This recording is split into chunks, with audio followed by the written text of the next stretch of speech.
రూపమాగ్రాపయామి. ఎడం చేతో పట్టుకుని కుడి చేతో చూపించు.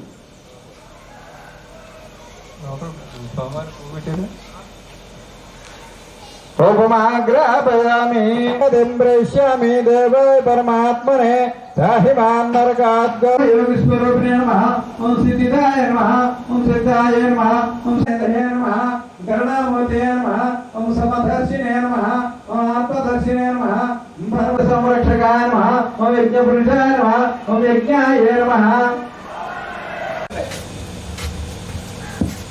రండి శ్రీనివాస్ గారి గంట కొట్టండి ఒకసారి. సర్వేభ్యో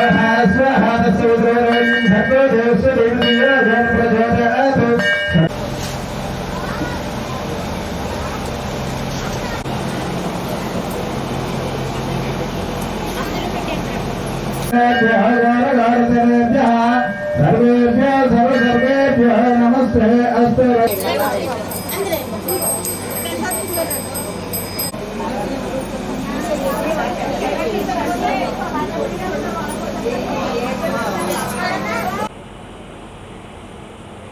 శ్రీ గురుభ్యో నమః.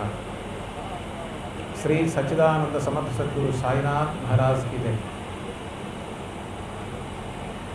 ఈ రోజున నూతనంగా నిర్మించినటువంటి సాయిబాబా మందిరంలో సాయిబాబా వారి యొక్క సత్సంగ కార్యక్రమం నిర్వహించుకోవాలనేటువంటి సత్సంకల్పం చేత మనందరం ఇక్కడ సమావేశం అవ్వడం జరిగింది.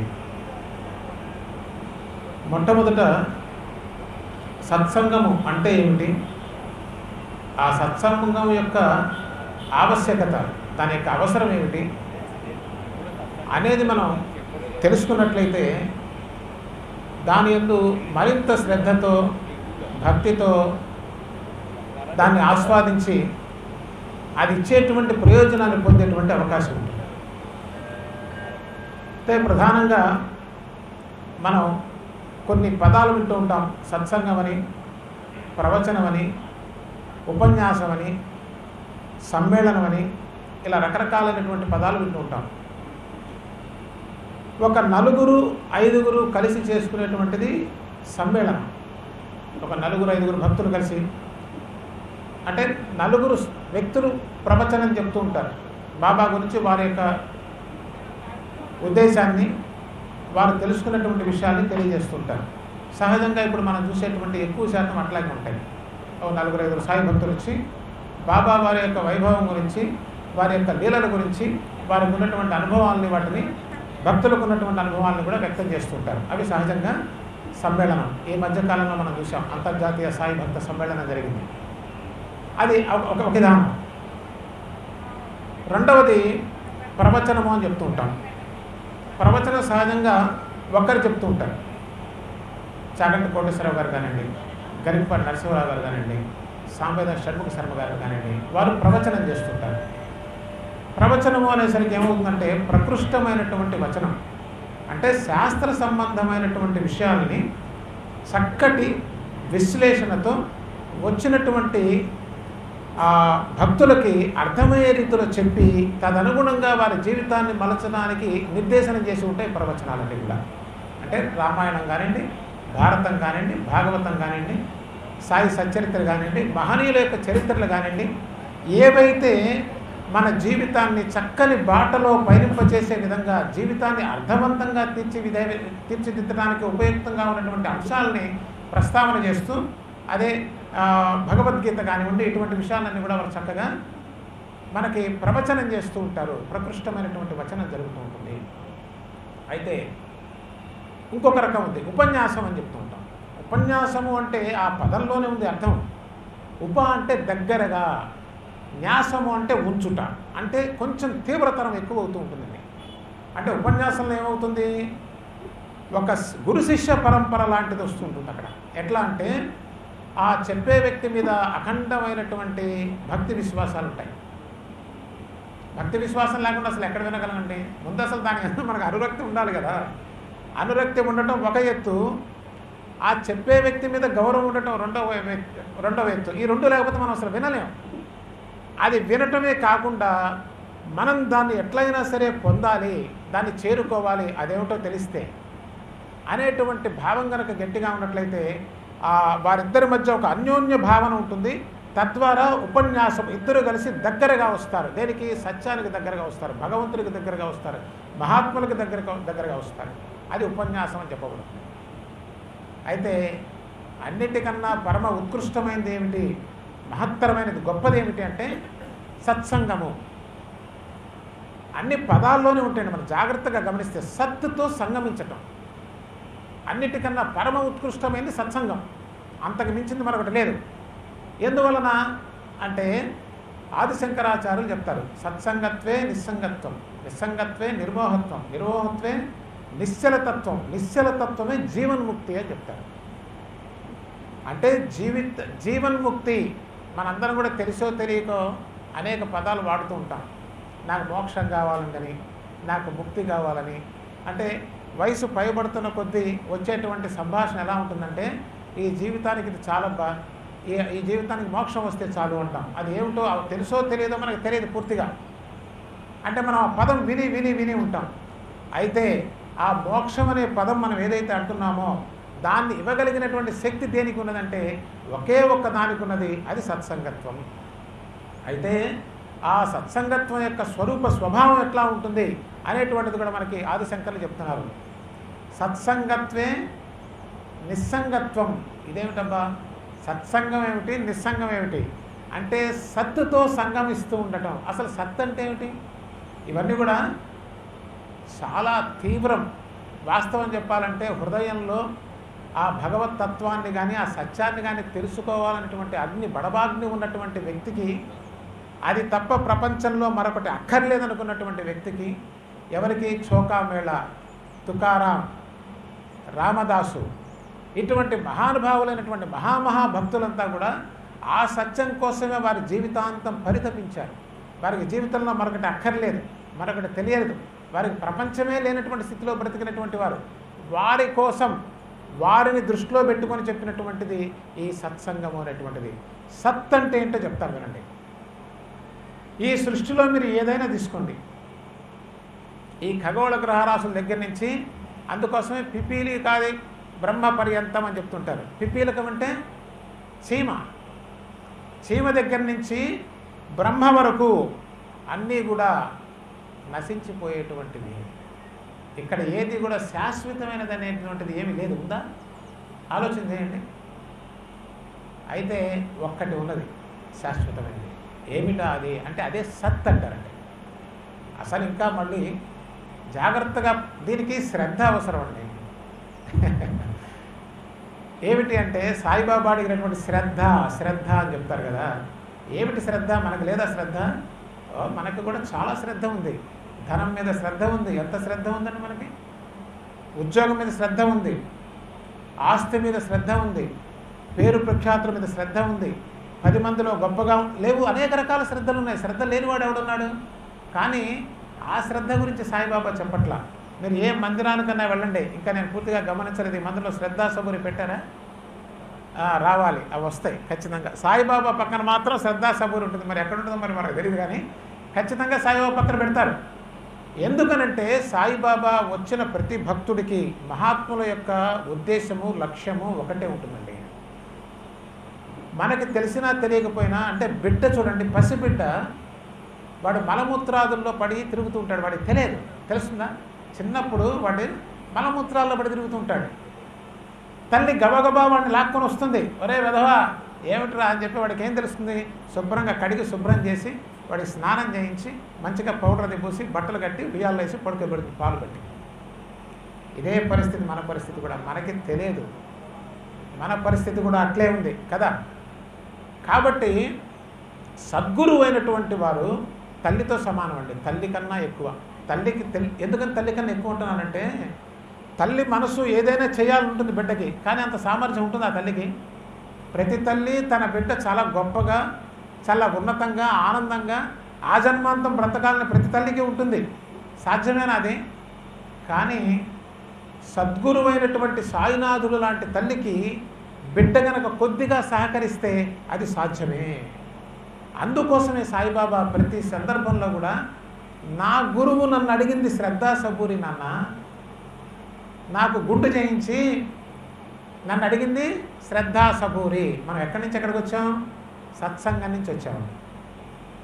సత్సంగం అనేది పరమ ఉత్కృష్టమైనటువంటిది. సాయిబాబా అడిగినటువంటి శ్రద్ధా సబూరి అనేటువంటివి అది అర్హత అండి. సత్సంగము చేయడానికి కావాల్సిన అర్హత ఏంటంటే దాని యందు పరిపూర్ణమైనటువంటి శ్రద్ధ ఉండాలి. దేని యందు అంటే సత్య వస్తువునందు శ్రద్ధ ఉండాలి. అంతే కదండి. సహజంగా ఆలోచించండి. ఎవడైనా సరే ఈ బ్యాంక్ ఒక 4 సంవత్సరాల దివాలా తీస్తుంటే ఎవడైనా బ్యాంకులో డిపాజిట్ చేస్తాడండి? ఎవడో చేయడు. ఆలోచన ఉన్నవాడు, తెలివి ఉన్నవాడు ఎవడు డిపాజిట్ చేయడు అంటూ. అలాగే ఈ ప్రపంచం దివాలా తీసే ప్రపంచం. ఇక్కడ ఏది శాశ్వతం కాదు. నువ్వు ఏది సంపాదించినా, ఎంత కూడబెట్టినా, పేరు కానీ ప్రఖ్యాతి కానీ దేని సంపాదించినా, బంధుమిత్రాదులను సంపాదించినా ఎవరు ఉండేవాళ్ళు కాదు నాయన. ఇదంతా కూడా దివాలా తీసే వ్యవహారము అని మొట్టమొదట మనకు తెలియాలా వద్దా? కానీ చూడండి, సహజంగా మనం ఎన్నో ప్రవచనాలు వింటూ ఉంటాం. ఇంకా ఈ కాలంలో మనకి ఎలక్ట్రానిక్ మీడియా, యూట్యూబ్ వచ్చిన తర్వాత మనకి ఎప్పుడంటే అప్పుడే ప్రవచనం పెట్టుకోవచ్చు, వినవచ్చు. కానీ శ్రీకృష్ణ పరమాత్ముడు అర్జునుడికి భగవద్గీత అంత అద్భుతంగా చెప్పిన, ఆదిశంకరులు అద్వైత వేదాంతాన్ని అనేక రకాలైనటువంటి రచనలని, దండకాలని, స్తోత్రాలని చెప్పిన, ఎంతమంది మహాత్ములు ఎన్ని చెప్పినా సరే సగటు మనిషి యొక్క జీవితం అటు పక్కకి వెళ్ళలేకపోతుంది.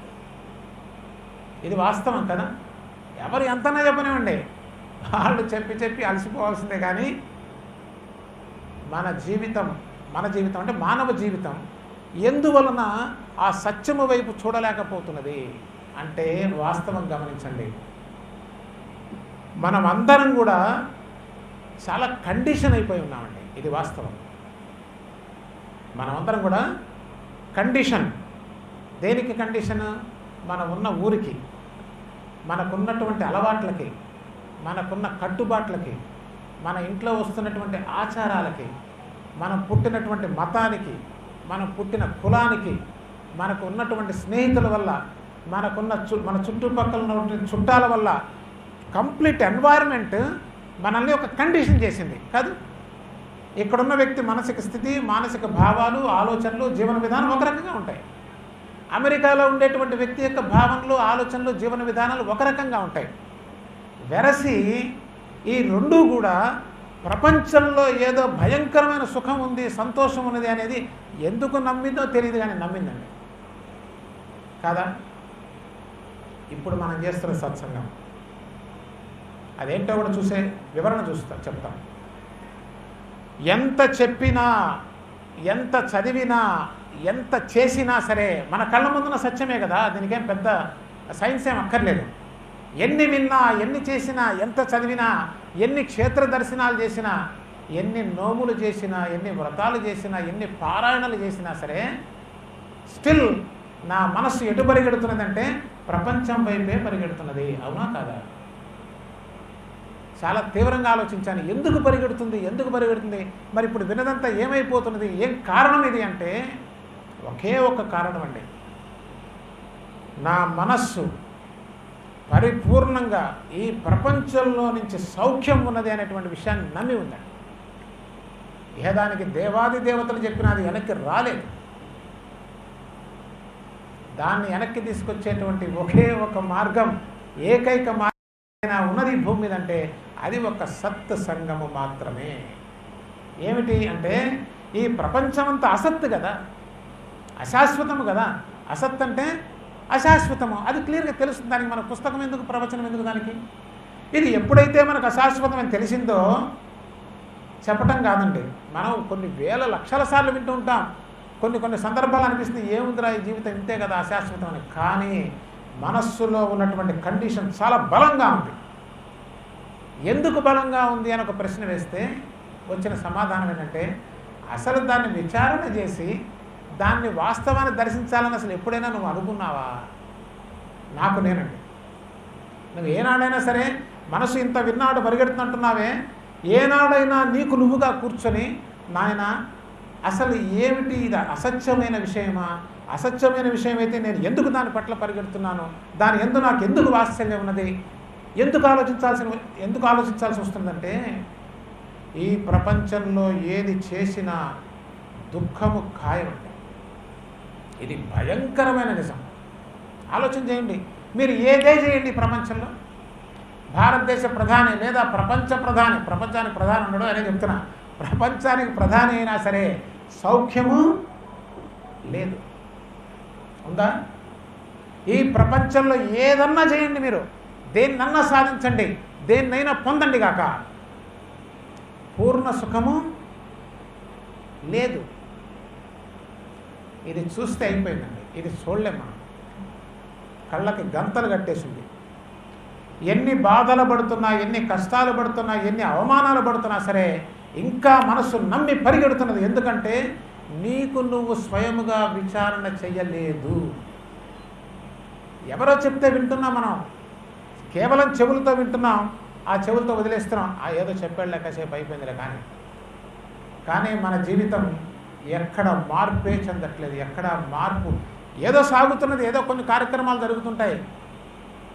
అంతకు మించి జీవితంలో మార్పు రావట్లేదు. చూడండి ఎక్కడైనా సరే. నేను చాలామందిని చూశాను. నేను కూడా వెళ్ళిన సందర్భాలు ఉన్నాయి. పుస్తకాలు చదువుతాం, తీర్థక్షేత్రాలు తిరుగుతాం, మహనీయులు దర్శిస్తాం, వాళ్ళు సేవ చేస్తాం. కానీ అవన్నీ కూడా ప్రయోజనాన్ని ఆశించి చేస్తున్నామే తప్ప అసలు వాస్తవాన్ని తెలుసుకోవాలనేటువంటి చర్య ఒకటి కూడా లేదు. వాస్తవాన్ని గమనించండి. ఏమండి, ఆ తీర్థక్షేత్రానికి వెళ్తే అనుకున్న పనులన్నీ అవుతాయట అంటే వెళ్తాం. ఇప్పుడు నిజానికి సత్సంగం అంటే ఎంతమంది కూర్చున్నాం చూడండి. వచ్చిన కారణాలు వేరు వేరు అయి ఉండొచ్చు, కానీ ఒకటి మాత్రం సత్యం, జీవితంలో సత్సంగం జరగటం అనేది మహా అద్భుతం అండి. అది అసలు ప్రవచనం సత్సంగం కాదండి. ఆ విషయం చెప్పడం కోసం ఇదంతా చెప్తున్నాను నేను. ప్రవచనం విని వదిలేస్తాం. ఉపన్యాసం కూడా చెప్పే వ్యక్తికి తాపత్రయం ఉంటుందేమో కానీ వినే వ్యక్తికి అంత తీవ్రత ఉండదు. ఏదో వినేస్తారు, అక్కడ పడిపోతుంది వ్యవహారం. ఏ సమ్మేళనం చెప్పే పనే లేదు. ఎవరికి దోచింది వాళ్ళు చెప్తుంటారు. వాళ్ళు చెప్పింది వీళ్ళు, వీళ్ళు చెప్పింది వాళ్ళు, రకరకాలైనటువంటి చర్చాగోష్ఠులు జరుగుతాయి. దానివల్ల అంత ప్రయోజనం లేదంటే ప్రయోజనం లేదంటే లేదు. దాని ప్రయోజనం దానికి ఉంది, కానీ దుఃఖాన్ని దగ్ధం చేసేటువంటి ప్రయోజనం వీటికి లేదు, తీయలేదు. మనమే ఎగ్జాంపుల్ దానికి. వేరేది ఎందుకు? మనం చుట్టల్లా ఎన్ని చూస్తున్నాం? దహించిందా? దుఃఖం పోయిందా? పోలేదు. అసలు ఎవరికైనా దుఃఖం పోయిందా అనేది ఇంకో ప్రశ్న వస్తుంది. అసలు దుఃఖం పోదేమోనండి. పోయింది. పోదని ఎలా చెప్తున్నాం? ఎవరికి పోయిందో చెప్తారా మీరు? తుకారాం. మనకు ఉదాహరణలు అవే కదా కావాలి. తుకారాంకి పోయింది, శోకామేళాకి పోయింది. ఎందుకు పోయిందో తెలుసా? వాళ్ళ మనస్సు ప్రపంచం నుంచి, అసత్తు నుంచి సత్తుతో సంగమించింది. అందుకు పోయిందండి. ఆ జన్మాంతం పరమ ఆనందంలో ఆ పాండురంగాన్ని పాండురంగాన్ని పిచ్చివాళ్ళు వాళ్ళు. మనకన్నా మహా తెలివి గల వాళ్ళు, నిజమైనటువంటి సంపన్నులు, నిజమైనటువంటి భాగ్యవంతులండి. చాలామంది మన జీవితాన్ని తీసుకున్నట్లయితే చాలా పుణ్య కార్యక్రమాలు చేస్తుంటాం. మన స్థాయిలో మన శక్తి కొలది మనం చాలా పుణ్యకార్యాలు చేస్తాం. అది ఆ పుణ్యం వృధా పోదండి. ఇది కూడా గుర్తుపెట్టుకోండి. అందరూ చౌకామేళాలు కాలేరు, అందరూ తుకారాములు కాలేరు. కానీ మన స్థాయిలో మనం చూసినట్లయితే మనం చేసే ప్రతి తీర్థక్షేత్ర దర్శనం, మనం చేసే ప్రతి మహాత్ముని యొక్క దర్శనం, మనం చూసేటువంటి ప్రతి ఆలయ దర్శనం కూడా మనకి పుణ్యఫలాన్ని కట్టబెడుతుంది. అయితే మనకు అనిపిస్తుంది, ఏమండి పుణ్యఫలం వల్ల ఏమిటబ్బా ప్రయోజనం? ఏదో చేస్తున్నా, పుణ్య కార్యక్రమాలు చేస్తే మంచిదని చేస్తున్నాం, కానీ వీటి యొక్క వాస్తవ ప్రయోజనం ఏమిటి అని అడుగుతారేమో. ఖచ్చితంగా చెప్తున్నానండి. ఒక సద్గురువుని సేవించిన, ఒక మహాత్ముని దర్శించిన, ఒక తీర్థక్షేత్రానికి వెళ్ళిన, ఒక అన్నదాన కార్యక్రమం చేసిన, ఏ పుణ్యకార్యమన్నా చేయనివ్వండి, మనకి ప్రతి మనిషికి ఒక కాలం వస్తుందండి. మనలో చాలామందికి తెలుసు, ఒక కష్టకాలం అనేది ప్రతి మనిషికి, అవతారమూర్తులకే తప్పలా ప్రతి మనిషికి కూడా కష్టకాలం వస్తుంది. ఆ కష్టకాలంలో వచ్చి అడ్డు నిలబడుతుందండి. నువ్వు ఏ మహాత్ముని అయితే స్మరించావో, ఏ మహాత్ముని నమ్మి ఉన్నావో, ఏ దేవీ దేవతను కొలుస్తున్నావో, నిజంగా మనస్ఫూర్తిగా చేసినట్లయితే నీ పుణ్యకర్మలన్నీ కూడా మూటగట్టుకుని వచ్చి అప్పుడు వచ్చి అడ్డు నిలబడతాయి. ఊరికే కూర్చొని ఉపన్యాసం చెప్పట్లేదండి, అనుభవంతో మాట్లాడుతున్నటువంటి మాట. నువ్వు పడిపోయే రోజున ఏ శక్తి నిన్ను కాపాడలేదన్నటువంటి, ఎందుకంటే కర్మ ఫలితం ఇస్తుంటుందండి. ఆ కర్మ ఫలితం ఇస్తున్నప్పుడు తట్టుకోలేదు, మన శక్తి సరిపోదు. అప్పుడు నీ ఉపాస్య దైవం ఎవరైతే ఉన్నారో, నువ్వు ఎవరినైతే అనుష్ఠానం చేస్తున్నావో, ఏ గురువు కోసం నువ్వు నీ జీవితాంతం నువ్వు పరితపిస్తున్నావో ఆ గురువు వచ్చి నిలబడి తీరుతాడు. దీనికి ప్రమాణం మనలో ఎందరి జీవితాలు ఉన్నాయి.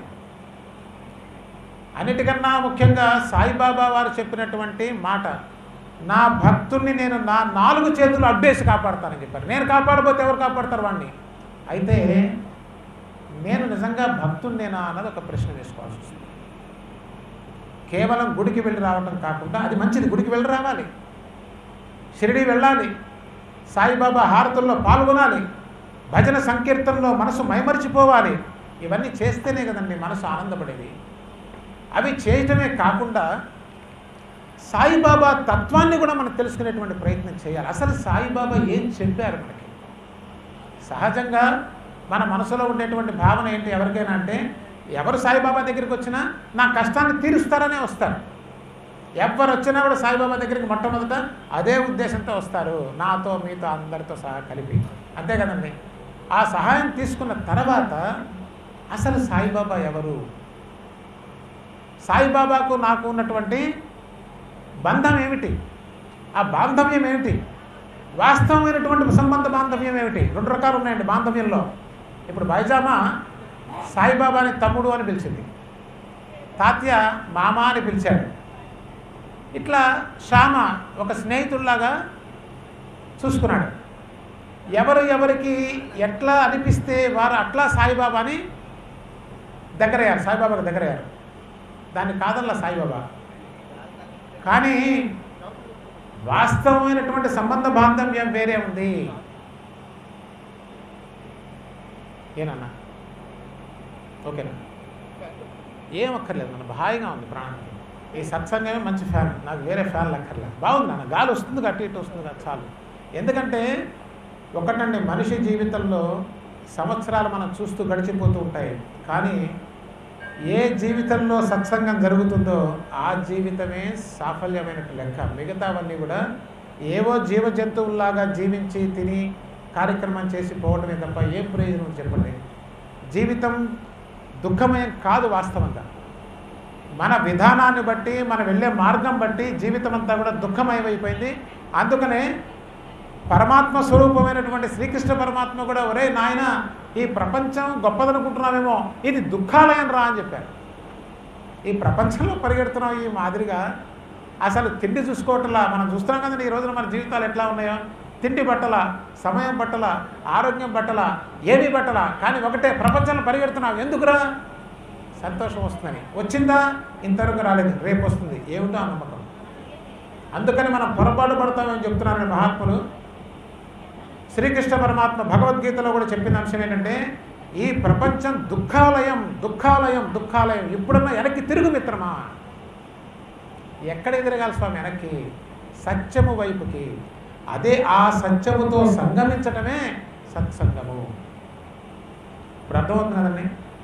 ఆ సత్సంగము చేసిన వాడికి మాత్రమే, పోయినప్పుడు మోక్షం కాదండి, బ్రతికి ఉండంగా ఆ మోక్ష పదవిని అలంకరించి పరమ ఆనందంతో జీవించి చివరికి ఆ పరమాత్ముల్లోనే కలిసిపోతూ ఉన్నాడు. ఎలా అయితే ఒక అల సముద్రం నుంచి లేస్తున్నదో, ఆ లేచినప్పుడు సముద్రమే, ఆ నిలబడి ఉన్నప్పుడు సముద్రమే, అది కలిసినప్పుడు సముద్రమే. ఎప్పుడు సముద్రంగానే ఉంది, కానీ తాత్కాలికంగా మాత్రం అలలా కనిపిస్తుంది, లాగా కనిపిస్తుంది, కానీ అది మాత్రం అల కాదు. ఎందుకంటే సముద్రం లేక అల లేదు. ఇదే ఆదిశంకరాచార్యులు చెప్పినటువంటి బ్రహ్మ సత్యం జగత్ మిథ్యరా అని చెప్తున్నారు. దీనికి బుర్రలు బద్దలు కొట్టుకున్నారు. అదేంటండి, జగత్ ఇంత బ్రహ్మాండంగా కనిపిస్తుంది, దీన్ని మిథ్య అంటారు, లేదంటారు ఏమిటి అన్నారు. ఆయన లేదు అంటే అసలు లేదంటల్లా, ఇది అలా లేదు, అలలాగా లేదురా, సముద్రమే అలలాగా ఉంది అని చెప్తున్నారు. ఎంత అద్భుతమైనవి. మనందరం ఇలా ఉన్నామంటే మనం ఇలా లేవట, పరమాత్మే ఇలా ఉన్నాడు. నువ్వెందుకు రా లేనిపోయిన తలకాయ పొడి తెచ్చుకుంటావు? నువ్వెందుకు లేనిపోయిన భారాలను మీద వేసుకొని, బాబా చెప్పలా, మీ భారములు నాపై బడవేయుడు, నేను మోసేదను అంటే దాని అర్థం ఏమిటి? ఆయన ఎందుకు మోస్తారు? అసలు భారమే లేదు, అది సత్యం.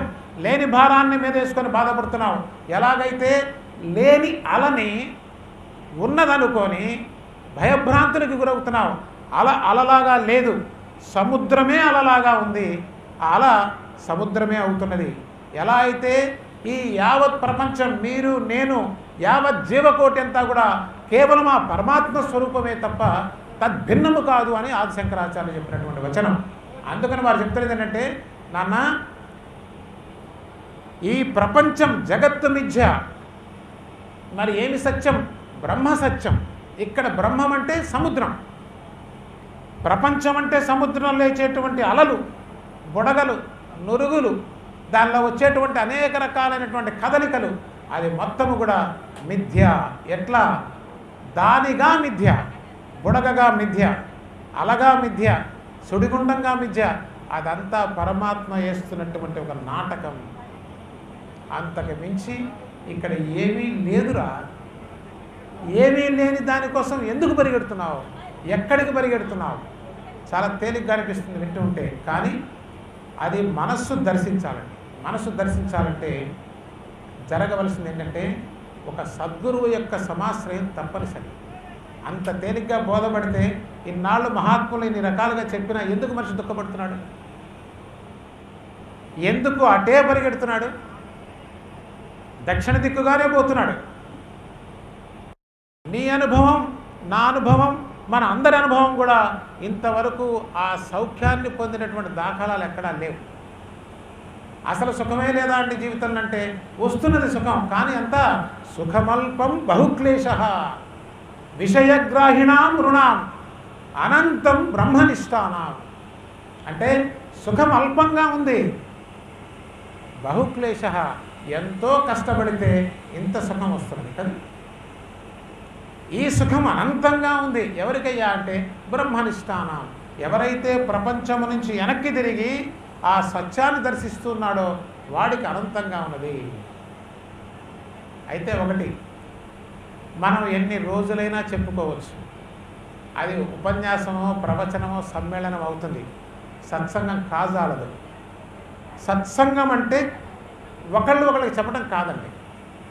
ఇద్దరు స్నేహితులు, చెప్పేవాడు వినేవాడు, ఇద్దరు స్నేహితులు కూర్చొని ఇద్దరు ఏకమై ఒకే వస్తువుని దర్శించడం సత్సంగం. ఇప్పుడు అర్థమవుతుంది తేడా. ఉపన్యాసానికి, ప్రవచనానికి, సమ్మేళనానికి, సత్సంగానికి ఇంత తేడా ఉంది. మన సహజంగా దేనైనా సత్సంగం అంటారు. అన్ని సత్సంగాలు కావు. వాస్తవంగా సత్సంగంలాగా జరిగితే ఇహ జీవితంలో దుఃఖం అనేటువంటి స్పర్శ ఉండకూడదు. ఇప్పుడు చెప్పండి, సత్సంగాలు జరుగుతాయా? ఉపన్యాసాలు జరుగుతాయి, ప్రవచనాలు జరుగుతాయి, సత్సంగం జరగదు. ఎందుకు జరగదు అంటే ఎప్పుడు జరుగుతుందో చెప్తా. ఈ ఇద్దరు వ్యక్తులండి, పరీక్షిత్ మహారాజ్, సుఖబ్రహ్మ, ఇద్దరు వినే ఉన్నాం కదా. సుఖబ్రహ్మ జ్ఞానంతో భాషిస్తూ ఉన్నారు. ఆయన సుఖబ్రహ్మ అంటే పరిపూర్ణ జ్ఞాన స్వరూపం. జ్ఞానం అంటే అది ఎవరో జ్ఞానుల కంటే అంటారేమో. మనం జాగ్రత్తగా ఈ ఇల్యూజన్, ఈ భ్రమని కనుక తీసేసి చూస్తే చక్కగా అందరికీ కనిపిస్తుంది. ఉన్నది ఉన్నట్టుగా చూడగలిగితే జ్ఞానం ఉంది. ఏమిటది? ప్రపంచంలో పూర్ణ సుఖం ఏనాటికి రాదు అనేది పరమసత్యం. మీకు తెలుసు, నాకు తెలుసు, అందరికీ తెలుసు. కానీ మనసుకి తెలియదు. మనసుకి మాత్రం ఖచ్చితంగా ధనంలో సౌఖ్యం ఉంది, నాకు పవర్లో సౌఖ్యం ఉందని నమ్మి విశ్వాసం ఉంది కదా, అది తెలియనట్లేనండి. ఇది తెలుసని మనం ఎందుకు అనుకుంటున్నామంటే వాళ్ళు వీళ్ళు చెప్పంగా విని అది ఒకటి ఉందిలే అంటున్నామే, కానీ దాన్ని తోసవతల బారేసి ప్రపంచంలో ఉన్న సౌఖ్యానికి మనం పరిగెడుతున్నాం. అవునా కదా? ఒక్క ప్రశ్న వేస్తాను, సమాధానం చెప్తారా? భగవంతుడు సర్వాంతర్యామి, అవునా కాదా? ఏమ్మా, కాదనే వాళ్ళు ఎవరు ఉన్నారా? లేరు కదా. భగవంతుడు సర్వాంతర్యం కాదా? కదా, అవును కదా. భగవంతుడు సర్వాంతర్యామి కాదనే వాళ్ళు ఒక్కడు కూడా లేరు. అవునా? శభాష్. అది మన ఒక్కళ్ళకైనా అనుభవం ఉందా? ఏమనుకోకుండా అడుగుతున్నాను, మీకు వాస్తవాన్ని చూపించే ప్రయత్నం చేస్తున్నా అంతే. మనలో ఒక్కరికైనా సరే అనుభవంలో ఉన్నదా? భగవంతుడు సర్వాంతర్యామి అని. ఏం సౌండ్ రావట్లేదు. భగవంతుడు సర్వ అంతర్యామి అనే అనుభవం మంది కాదమ్మా, ప్రహ్లాదుడిది. అవునా కదా? ప్రహ్లాదుడి నుంచి మహాత్ములు విని వాళ్ళు తెలుసుకొని, నాయన భగవంతుడు సర్వాంతర్యామి, భగవంతుడు సర్వాంతర్యామి అంటే మనం కూడా ఓహో భగవంతుడు సర్వాంతర్యామి అన్నామే కానీ భగవంతుడు సర్వాంతర్యామి అనే అనుభవం 1% కూడా మనకి లేదు. ఇది వాస్తవం కాదా?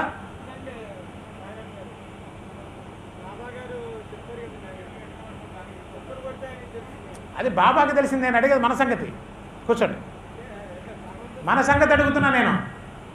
మహాత్ములకి తెలుసు కాబట్టి వాళ్ళు మహాత్ములు అయ్యారు. ఎందుకు ఈ మాట చెప్తున్నానంటే, ప్రపంచంలో సుఖం లేదు సుఖం లేదు అని మాటగా అంటున్నామే కానీ మనసు మాత్రం 100కి 1000 పాళ్ళు ప్రపంచంలోనే సుఖం ఉన్నది అని నమ్ముతున్నా లేదా?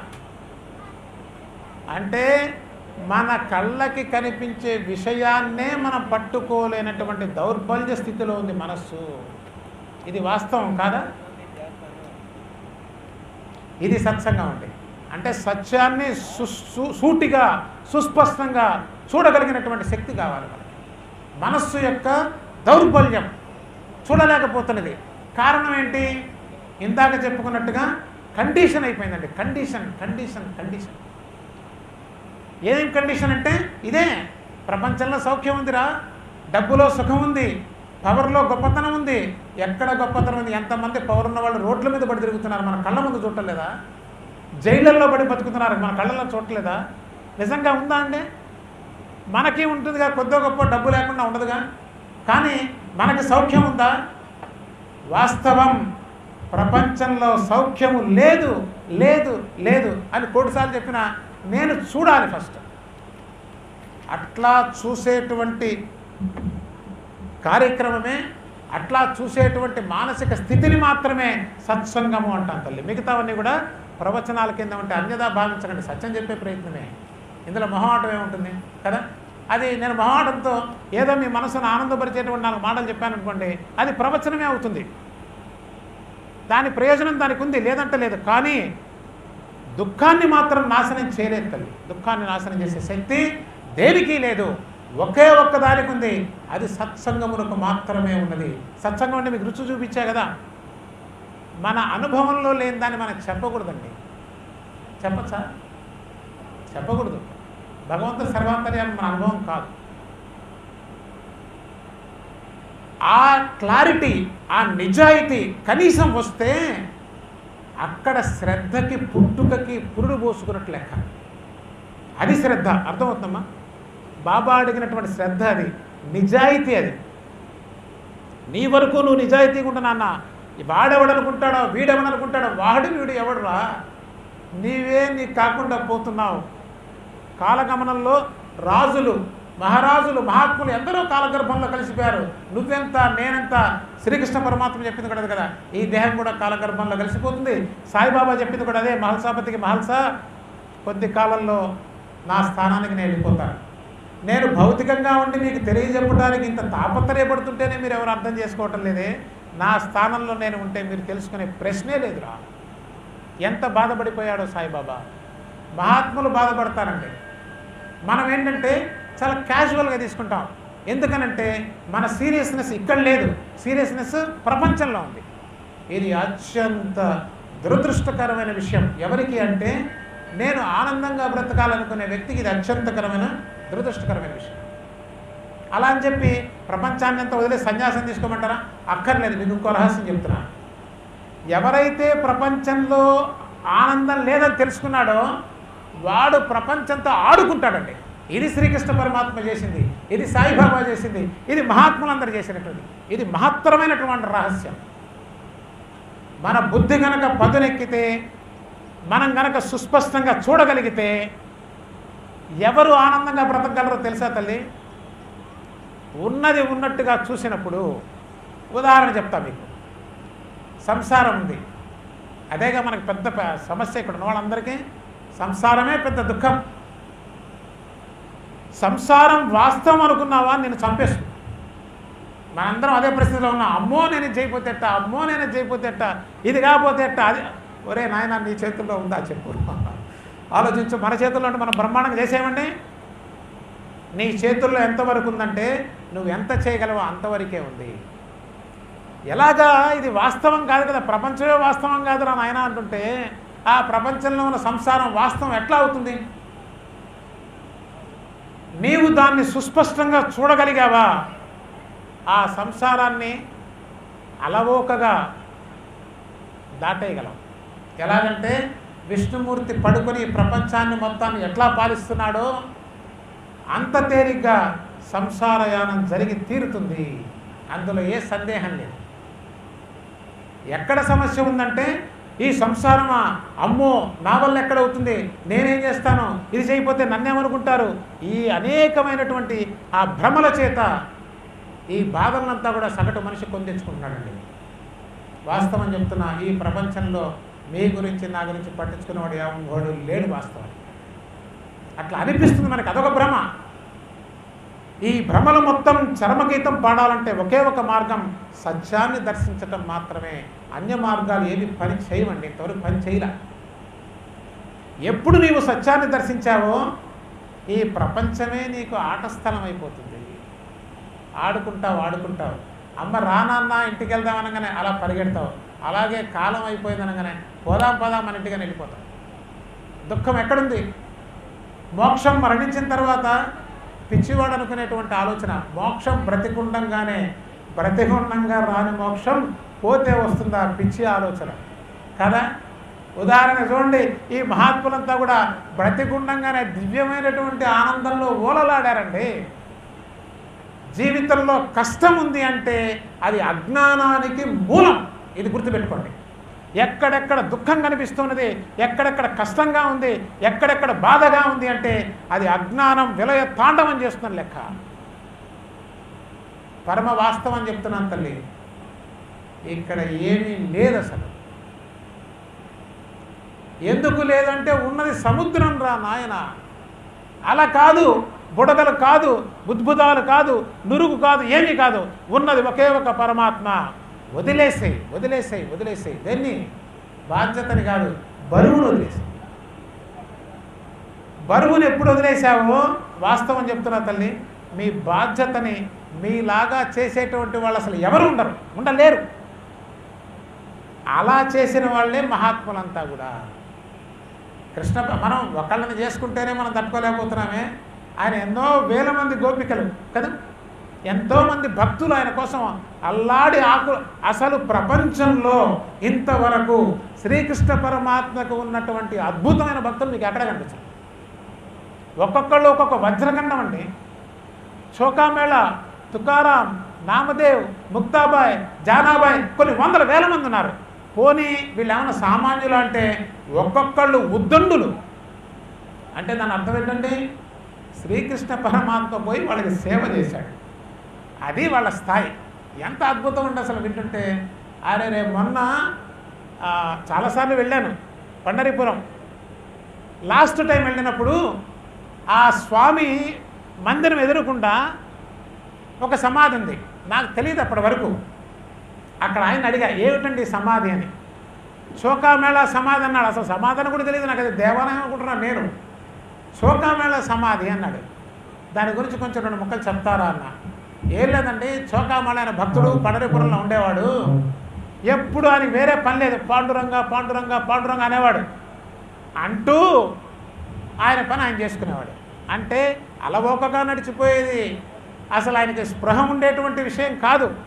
ఆయన కన్స్ట్రక్షన్ కూడా చేస్తుండేటువంటి వాడు. ఆ కన్స్ట్రక్షన్ చేస్తూ ఉండగా ఒక సందర్భంలో అది కూలిపోయి దాని కింద పడి చచ్చిపోయాడు. అర్థమవుతుందమ్మా? అద్భుతమైన విషయం అండి. ఒక్క నిమిషం, ఇది కంప్లీట్ చేసి ఇస్తాను. అర్థమవుతానే? చోకామేళ పండరీపురంలో ఉంటూ మనం అంటున్నాం కదా, ప్రపంచంలో లేకపోతే ఎట్లా, మన బాధ్యతలు ఎట్లా అని చాలా పొరపాటు పడుతున్నాం. ఎప్పుడైతే సత్యము వైపు, భక్తి వైపు, నిజమైన భక్తి అండి, నిజమైన భక్తి వైపు మనసు తిరుగుతుందో మనం కుటుంబ వ్యవహారాలు చాలా అద్భుతంగా చేయగలం. ఈయన పాండురంగా అంటూ ఆ కట్టేవాళ్ళతో కలిసి చనిపోయాడు. ఇప్పుడు వీళ్ళందరికీ పెద్ద సమస్య వచ్చింది. అరే జరగకూడనటువంటి పని జరిగింది, అది మన లెక్కలో జరగవలసిందే జరిగింది. అసలు విషయం ఏంటంటే ఇప్పుడు ఈ చోకామేళ దేహాన్ని ఎట్లా బయట తీసుకురావాలి? అంటూ ఉంటే శ్రీకృష్ణ పరమాత్మ చెప్పాట, దానికేం పెద్ద కష్టమే ఉంది, అనేక మంది చనిపోయారు, వాళ్ళల్లో చోకామళ్ళను కనుక్కోవడం చాలా తేలిక. ఆ విరిగిపోయిన ఎముకలు చెవి దగ్గర పెట్టుకోండి, ఎవరి ఎముకలైతే పాండురంగా పాండురంగా పాండురంగా అంటుంటాయో ఆ ఎముకలే చోకామళ్ళ ఎముకలు పట్టమని చెప్పారు. ఎంత అద్భుతం అండి, అది జన్మ కదా అసలు. ఆ ఎముకలు తీసుకొని వస్తే సాక్షాత్తు శ్రీకృష్ణ పరమాత్మ దగ్గరుండి అక్కడ సమాధి చేసి దేవీ దేవతల్ని వాళ్ళందరినీ పిలిపించి ఆయన స్వయంగా అక్కడ భోజనం అంతా కూడా పెట్టడం జరిగింది. ఆ జన్మ కదండి. ఆశ్చర్యం, ఆనందం అనిపించింది. అబ్బా చాలు, వింటేనే ఇంత ఆనందంగా ఉండి అలా ఉంటే ఇంకెంత ఆనందంగా ఉంటుంది. మన కళ్ళతో మనం చూస్తున్నామండి. మనం అనుకుంటున్న కోట్లు, మనం అనుకుంటున్న పదవులు, వాళ్ళందరూ దిక్కు దివాణా లేకుండా రోడ్ల మీద పరిగెడుతున్నటువంటి పరిస్థితులు మనం చూస్తున్నాం. హాయిగా ఆనందంగా తిని పాండురంగా పాండురంగా పాండురంగా అంటూ మరణించిన వ్యక్తికి శ్రీకృష్ణ పరమాత్మే వచ్చి, అంటే ఆయన సమాధి కట్టించాడు, భోజనాలు పెట్టించాడు, ఇవి ఆయనకు అక్కర్లా, ఆ నామంలో ఆనందంతో ఓలలాడిపోయాడండి. అది సత్సంగం, అది సత్సంగం, అది సత్సంగం. ఏమిస్తే వస్తుంది సత్సంగం? ఏమిస్తే వస్తుంది తెలుసా? నిన్ను నువ్వు ఇచ్చేసేయి. నిన్ను నువ్వు ఇస్తే సత్తులో సంగమిస్తావు క్షణంలో. దానికేం పెద్ద సమయం అక్కర్లేదబ్బా. నీకున్నటువంటి మూఢ విశ్వాసాలని, నీకున్న ఊహల్ని, నీకున్న భావాల్ని పక్కన పెట్టి వాస్తవాన్ని వాస్తవంగా చూడు. ఈ ప్రపంచంలో పరమ వాస్తవం నీకు నువ్వు తప్ప మిగతాదంతా పచ్చి నాటక్ కాదా? నాకు కుటుంబం ఉందమ్మా, నాకు 3 బిడ్డలు ఉన్నారు. ప్రేమ లేదంటల్లా, ఆ ప్రేమ శక్తి తక్కువ. భగవత్ ప్రేమతో పోలిస్తే ఆ ప్రేమ శక్తి తక్కువ. దాన్ని ఆనందిస్తే దీన్ని ఆనందించవచ్చు, దీన్ని కోల్పోవాల్సిన అవసరం లేదు. నిజం చెప్పమంటారా? దాన్ని ఆస్వాదిస్తే దీన్ని బ్రహ్మాండంగా ఆస్వాదిస్తాం. అబ్బాయి చూడలేదనో, అమ్మాయి పిలవలేదనో బాధపడవు. ఆ ఆనందమే నిన్ను ముంచి లేపుతుంటే, అమ్మాయి వచ్చినప్పుడు ఏమ్మా బాగున్నావా, అబ్బాయి వచ్చినప్పుడు ఏమన్నా బాగున్నావా, ఎవరున్నా నీకు బాధ లేదు, ఎవరు లేకపోయినా బాధ లేదు. ఇది అద్భుతమైనటువంటి స్థితి అండి, అత్యున్నతమైన స్థితి. ఇది భక్తుని యొక్క స్థితి, ఇది భక్తుని స్థితి. అది సత్సంగం తల్లి. సత్సంగం అంటే అజ్ఞానాన్ని దగ్ధం చేసి మనకున్న భావాలు, అబద్ధ భావాలను కూడా తోషవతల పారేసి, అట్లా శ్రీకృష్ణ పరమాత్మ కానివ్వండి, సాక్షాత్తు పరమశివుడు ఎంతమందికి దర్శనం ఇవ్వలేదండి? నాయనాన్ని చూస్తే అసలు మనసు పులకరించిపోతుంది. భగవాన్ రమణ మహర్షి గారు కదిలిపోయి ఆ స్థితికి వెళ్ళటానికి కారణం నాయనార్లు. ఒక్క కథ చాలమ్మా. నిజం చెప్పాలంటే నాకు ఈశ్వరుడు అంటే పరమ ప్రీతి. చోకామేళ కథ విన్న తర్వాత కదిలిపోయి ఆ సంగమంలో స్నానం చేయడానికి వస్తుంటే, ఇప్పుడు నేను బొట్టు పెట్టుకున్నటువంటి ఆ ముద్రది కొనుక్కొచ్చి పెట్టుకున్నాను. ఎందుకంటే ఇది పెట్టుకున్నప్పుడల్లా నాకు చోకామేళ గుర్తొస్తుంటాడు. ఎంత శక్తి ఉందో చూడండి. వాళ్ళ మాట చెబితేనే మనిషిని ఇంతలా మార్చే శక్తి ఉందంటే, నిజంగా దాంట్లో అడుగు పెడితే, దాని వైపు చూస్తే మనస్సుకి కేవలం ఆనందం తప్ప మరొకటి రాదు. దీనికి ఎవరు సీరియస్గా ఉండాలి? గురువు సీరియస్గా ఉండాలా? మనకి మనమే సీరియస్గా ఉండాలండి. ఎవరికి పట్టలేదు, గుర్తుపెట్టుకోండి. నహి రక్షతి, ఏది రక్షించలేదు సృష్టిలో. నీకు నువ్వే. ఈ సత్యాన్ని దర్శించిన తర్వాత, బాబా నువ్వు తప్ప నాకు వేరే దిక్కులే సాయిబాబా, నాకు వేరేది వద్దు కాదు, నువ్వు తప్ప నాకు మరే వద్దు అంటే ఆయన ఇచ్చేవన్నీ నీకు ఆనందంగానే ఉంటాయి. సాయిబాబా నువ్వు తప్ప నాకు ఇంకేం అక్కర్లేదంటే మిగతావన్నీ రోడ్డును పారేయమని కాదు, అలా పారేయరు కూడా. అలా అధర్మంగా జీవించమని చెప్తారా సాయిబాబా మహాత్ములు? కానే కాదు. నువ్వు తప్ప నాకు ఇంక వేరే అక్కర్లేదు, నాకు లేదు సాయిబాబా అనే దృష్టి నిజంగా ఉన్నట్లయితే నీకు మొత్తం ఆయన స్వరూపంగా భాషిస్తుంది. ఎక్కడ ఉన్నా ఆనందంగా ఉంటావు. నిన్ను అవమానపరిచారని కానీ, నిన్ను పొగిడారని కానీ ఏ భావన ఉండదు. నేను ఇక్కడికి వచ్చినప్పుడు ఎంతమంది ఉన్నానండి? నేను వారు తప్ప ఎవరు లేరు. It doesn't matter. కుంగిపోవాలా? గుడి చూసిపో, ఏం జరగాలంటావు? ఏదో జరగటంలో ఉందా నీ సంతోషం? ఏదో జరగటంలోని సంతోషం ఉందా? దేని మీద నీ సంతోషం ఆధారపడి ఉందా? నువ్వు బిచ్చగాడి కింద లెక్క, గుర్తుపెట్టుకో.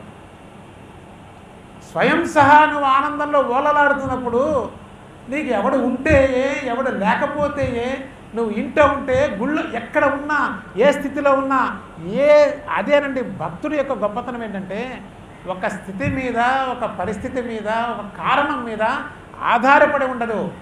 ఒక కారణం మీద ఆధారపడి ఉన్న ఆనందం అనబడదు. ఎందుకని? కారణం పోతే ఆనందం పోయిందిగా. అది తనకు తానై స్వయం సహా చక్రవర్తి అయి దేదీప్యమానంగా వెలిగిపోతూ ఉంటుంది. అది నిజమైన భక్తి.